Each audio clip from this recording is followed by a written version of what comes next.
Alam mo ngayon, Tuan, yung pagpunta ko ng Hanoi, yan ang minat sa akin sa first para exhibition namin. Dinala ako ni boss para doon sa Hanoi Open para laruin ko yung mga iba. Meron pa dyan yung parang jacket siya ng pinakasigat nila. Dinaro ko, pero ito, nagulat ako sa kanya. Ang galing na pala ngayon. Dati ko naman nakakalaban yan eh. Pero ngayon, lakas ng improving nila. Magagaling na talaga. Hindi ko alam kung siya ang nag-champion nitong last na tournament eh. May nag-champion na sa Vietnam, hindi ko alam kung siya isa. Kasi dalawa silang magaling eh. Nilaro ko dati kung magiging magandang tira ko at saka kailangan medyo maganda rin ang pulso ko para talunin ko siya. Kasi magaling na ngayon siya. Mga pocketing niya ngayon, sure ball na sa kanya eh. Talagang mahirapan din ako sa kanya ngayon pero nung dati, okay lang yun sana eh. Pwede sa kanya eh. Pero pinipilit ko rin, concentrate ng gusto para talunin ko siya.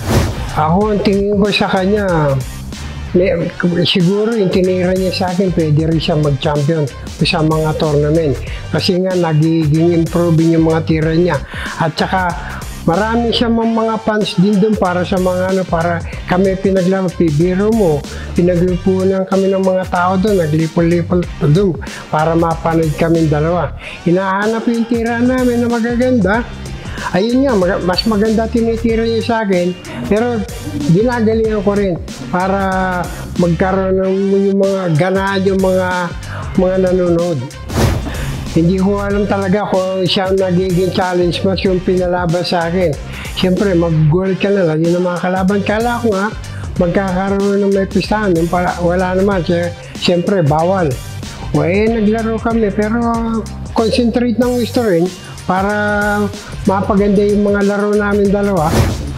I learn about him, about yung mga packet nila, yung mga malalayo, tsaka matibay na rin ang dibdib nila. Parang wala na nga silang nervous sa paglalaro eh.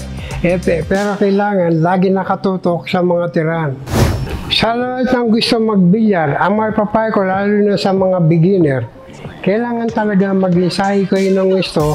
Alamin lahat ang mga tira, panoorin nyo ang mga tira ng mga magagaling at pag nag-practice kayo, gagayahin nyo na lang.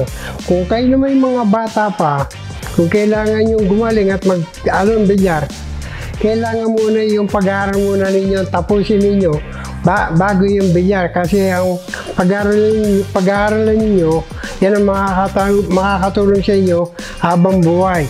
At ngayon, pagka okay na gusto nyo maglaro, pag-practice din kayo gusto, kailangan kondisyon kayo, kailangan wag gagamit ng mga masamang gamot. Hello! This is Efrem Bata Reyes, Mansion Sports Ambassador. Follow Mansion Sports now for more news and updates.